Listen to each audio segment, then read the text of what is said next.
ఇప్పుడు వరకు మనకి చాలామందికి పీసీఓఎస్ అని అంటే పాలిసిస్టిక్ ఓవేరియన్ సిండ్రోమ్ అని చాలా మందికి వస్తుంది. ఎస్పెషల్లీ టీనేజ్ యుక్త వయసులో ఉన్న అమ్మాయిలకి ఇది చాలా వరకు ఇబ్బంది పడుతున్నారు. దీనివల్ల నెలసరి అనేది ఋతుక్రమం అనేది చాలా రెగ్యులర్గా జరగకుండా చాలా ఇర్రెగ్యులర్గా జరుగుతుంది. సో మనకి ఎస్పెషల్లీ ఈ క్యాలరీస్ బర్న్ చేయటం వలన అంటే వ్యాయామం చేయటం వలన క్యాలరీస్ బర్న్ అవుతుంది. ఆ తర్వాత ఈ రెగ్యులర్ హ్యాపీ హార్మోన్స్ రిలీజ్ అవ్వడం వలన plus at the same time మన బ్రెయిన్లో కొన్ని చేంజెస్ మూలాన ఈ హార్మోనల్ చేంజెస్ ఏవైతుందో అది ఒక సరైన దారిలో వచ్చిన తర్వాత మనకు ఆటోమేటిక్గా రెగ్యులరైజ్డ్గా సైకిల్స్ వస్తాయి. At the same time calories కూడా బర్న్ అవుతాయి. అంటే ఒబిసిటీ కూడా తగ్గుతుంది ఈ పీసీఓఎస్లో. At the same time extra hair growth అట్లాంటివి ఏవైనా ఉన్నా కూడా తగ్గుతుంది.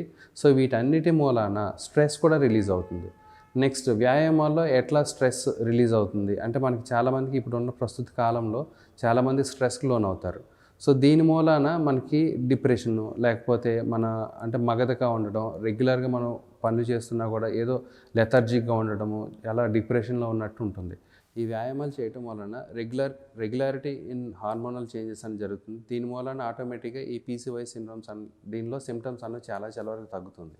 సో చాలామందికి వ్యాయామాల్లో మనం స్ట్రెంథనింగ్ ఎక్సర్సైజ్ చేయాలా, లేకపోతే స్ట్రెచ్చింగ్ ఎక్సర్సైజ్ చేయాలా, లేకపోతే ఏరోబిక్ ఎక్సర్సైజ్ చేయాలా, లేకపోతే ఎటువంటి ఎక్సర్సైజ్ చేయాలి అని చాలా వరకు డౌట్ ఉంటుంది. సో మనం ఫస్ట్ అండ్ ఫార్మోస్ట్ ఆలోచిస్తే కనుక ఎవరికైనా కనుక మనం ఫస్ట్ చూడాల్సింది ఏంటంటే స్ట్రెచ్చింగ్ ఎక్సర్సైజ్ అంటే మనకి ఫ్లెక్సిబిలిటీ ఎంత ఉందో తెలుసుకోవాలి. మనం రెగ్యులర్గా ఎక్సర్సైజ్ స్టార్ట్ చేద్దాం అనుకున్నాం. ఫర్ ఎగ్జాంపుల్ నేనే ఉన్నాను. ఒక 1 ఇయర్ తర్వాత 2 ఇయర్స్ తర్వాత కానీ ఎక్సర్సైజ్ స్టార్ట్ చేద్దాం అనుకున్నాను అనుకోండి. సో అప్పుడు ఏం చేయాలి? యూజువల్గా మనం రెగ్యులర్ మన కామన్ వే ఆఫ్ థింకింగ్ ఎలా ఉంటుందంటే ఓకే చలో ఇవాళ ఎక్సర్సైజ్ స్టార్ట్ చేద్దాం అని చెప్పి వాకింగో లేకపోతే రన్నింగో లేకపోతే జాగింగో లేకపోతే జిమ్కి వెళ్ళడమో, జిమ్కి వెళ్ళి సడన్గా మనం వెయిట్స్ లిఫ్ట్ చేయడం చేస్తూ ఉంటాం. సో ఇది చాలా వరకు తప్పండి. ఎందుకు అంటే అసలు ఫస్ట్ ఆఫ్ ఆల్ మన ఫ్లెక్సిబిలిటీ ఎలా ఉంది చెక్ చేసుకోవాలి. ఆ ఫ్లెక్సిబిలిటీ ఎలా ఉందో చెక్ చేసుకున్న తర్వాత ఎటువంటి ఎక్సర్సైజ్ చేయాలి, నేను స్ట్రెంథనింగ్ ఎక్సర్సైజ్ చేసుకోవచ్చా, లేకపోతే ఎండ్యూరెన్స్ ఎక్సర్సైజ్ చేసుకోవచ్చా, లేకపోతే ఏరోబిక్ ఎక్సర్సైజ్ చేసుకోవచ్చా, ఎట్లాంటి ఎక్సర్సైజ్ చేసుకుంటే బెటరు సో దట్ నాకు ఇంజురీస్ జరగకుండా ఉంటుంది అన్నది మనం డిసైడ్ చేసుకోవాలి. సో దానిలో ముందుగా మనం దేనికి ఇంపార్టెన్స్ ఇస్తామంటే ఫ్లెక్సిబిలిటీకి అండి. ఫర్ ఎగ్జాంపుల్ ఇప్పుడున్న ప్రెజెంట్ సినారియోలో చూస్తే అందరికన్నా అన్ని మజిల్స్లో మన బాడీలో చూస్తే కనుక ఏ మజిల్ టైట్నెస్ ఉంటుందంటే కాఫ్ మజిల్ అండి. ఈ కాఫ్ మజిల్ అనేది ఇప్పుడున్న కాలంలో చాలా టైట్ ఉంటుంది.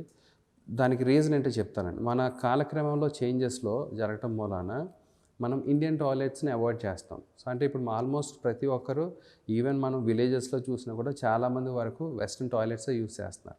ఎప్పుడైతే ఈ వెస్ట్రన్ టాయిలెట్స్ యూస్ చేస్తున్నారో ఆటోమేటిక్ మనం కింద కూర్చునే పద్ధతి తగ్గిపోయిందండి. ఎప్పుడైతే కింద కూర్చునే పద్ధతి తగ్గిందో ఆటోమేటిక్గా ఈ కాఫ్ మజిల్ అనేది అసలు స్ట్రెచ్ అవ్వదు. అట్ ద సేమ్ టైం ఇంకా టైట్నెస్ అవుతుంది. సో ఈ కాఫ్ మజిల్ ఒక్క టైట్నెస్ అయితే ఎంత ఇబ్బందులు ఉంటాయో నేను చెప్తాను మీకు ఇప్పుడు. ఒక కాఫ్ టైట్నెస్ ఉండడం వల్ల నీ ఇంజరీస్ జరగవచ్చు, లోయర్ బ్యాక్ పెయిన్ జరగవచ్చు, at the same time piriform syndrome అంటాం అది కూడా రావచ్చు. ఈ కాఫ్ ఇంజరీస్ మూలాన ఆర్ కాఫ్ స్టిఫ్నెస్ మూలాన షిన్ పెయిన్ అంటాం అనమాట. అంటే ఇప్పుడు జాగింగ్ చేసే వాళ్ళకి కానీ రన్నర్స్ కానీ లేకపోతే వీళ్ళందరికీ ఫ్రంట్ లెగ్ భాగంలో షిన్ అంటాం, ఆ షిన్ పెయిన్స్ రావడం అనేది జరుగుతుంది. అంటే సింపుల్ కాఫ్ టైట్నెస్ మూలాన ఇన్ని ప్రాబ్లమ్స్ జరుగుతాయి. సో అందుకనే కాఫ్ టైట్నెస్ అనేది మనం ప్రస్తుతానికి ఇప్పుడు చాలామంది చిన్నపిల్లలను చూస్తే టో వాకింగ్ చేస్తూ ఉంటారు. సో అది వాళ్ళు బై డెవలప్మెంట్ అంటే డెవలప్ అవుతున్నప్పుడు యూజువల్గా టోస్ మీద నడవడం అలవాటండి. అదొక స్టేజ్లో జరుగుతుంది ప్రతి ఒక్కరికి. ఆ స్టేజ్ అనేది వాళ్ళకి కంటిన్యూ అవడం వలన చాలామంది వరకు చూస్తే టో వాకింగ్లో కంటిన్యూ అవుతూ ఉంటారు. సో వీళ్ళకి కూడా మనకి దాదాపుగా ఒక 90% కాఫ్ టైట్నెస్ ఉంటుంది. ఎప్పుడైతే కాఫ్ టైట్నెస్ ఉంటుందో రన్నింగ్ చేయడం ఇబ్బందే, కూర్చోవడం ఇబ్బందే, స్క్వాటింగ్ కూడా చాలా ఇబ్బంది. ఇప్పుడు చాలామంది స్క్వాటింగ్ చేస్తూ ఉంటారు జిమ్లో. బట్ బిఫోర్ స్క్వాటింగ్ నేను చెప్పేది ఏంటి అంటే ఒక్కసారి మీ కాఫ్ టైట్నెస్ ఎలా ఉందో చెక్ చేసుకోండి.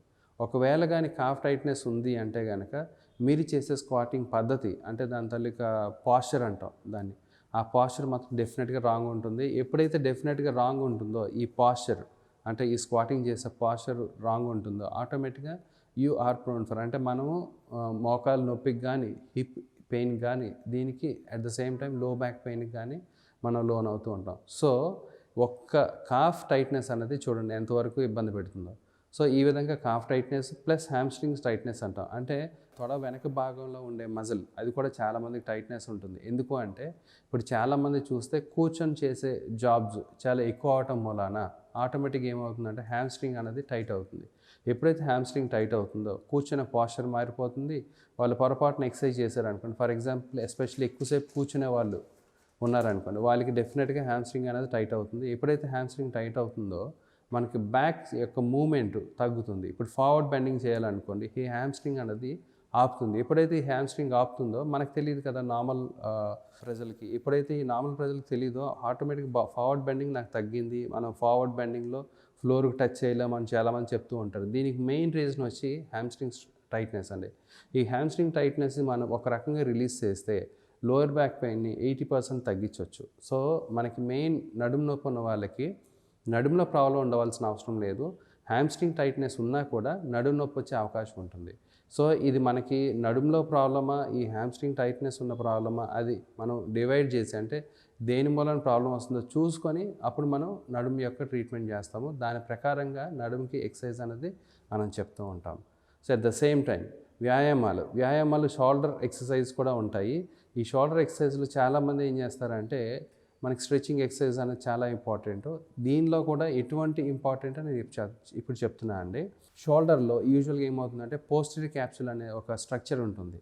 దీన్ని స్ట్రెచ్ చేస్తే గనక ఆటోమేటిక్గా మనకి షోల్డర్ అబ్నార్మల్గా ఉందా నార్మల్గా ఉందా అని తెలుస్తుంది.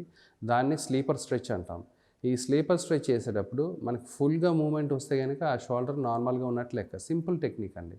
ఆ టెక్నిక్ చేస్తే మీ షోల్డర్ ప్రాబ్లం ఉందా లేదా అని తెలిసిపోతుంది. ఎప్పుడైతే ఈ షోల్డర్ స్ట్రెచ్ అయ్యి ఈజీగా మనకి ఫుల్ రేంజ్లో వస్తుందో దాని షోల్డర్ నార్మల్గా ఉంది అని చెప్తాం. ఎప్పుడైతే ఇది రాదో మనము షోల్డర్ ఇంజరీకి ప్రోన్ అవుతున్నాం, అంటే షోల్డర్ ఇంజరీకి ఫ్యూచర్లో you are prone for shoulder injury అని చెప్తాం. అంటే మీకు ఫ్యూచర్లో షోల్డర్ ప్రాబ్లం వచ్చే అవకాశాలు మెండుగా ఉన్నాయని చెప్తాం అనమాట.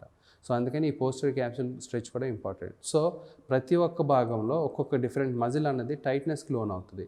ఈ టైట్నెస్ని రిలీజ్ చేస్తే ఆటోమేటిక్గా ఏమవుతుంది, ఈ ఇంబ్యాలెన్స్ని మనం బ్యాలెన్స్ క్రియేట్ చేస్తాం ఫస్ట్. సో మనకి ఈ ఫ్లెక్సిబిలిటీ అనేది ఇంపార్టెంట్. ఈ ఫ్లెక్సిబిలిటీ ఎందుకు ఇంపార్టెంట్ అంటే ఇంబ్యాలెన్స్ నుంచి బ్యాలెన్స్ క్రియేట్ చేయడానికి చాలా వరకు ఉపయోగపడుతుంది. ఎప్పుడైతే ఈ బ్యాలెన్స్ క్రియేట్ చేసిన తర్వాత మీరు strengthening exercise particular group of muscles strengthening చేసుకుంటే చాలా బెటర్ అండి. లేకపోతే ఏమవుతుంది, ఈ ఇంబ్యాలెన్స్ ఆటోమేటిక్గా అలానే ఉంటుంది కాబట్టి మనం చేసే ఎక్సర్సైజ్ కూడా కరెక్ట్ మజిల్కి వెళ్లకుండా ఇంకా వర్సనింగ్ ఎఫెక్ట్స్ అనేవి వస్తూ ఉంటాయి.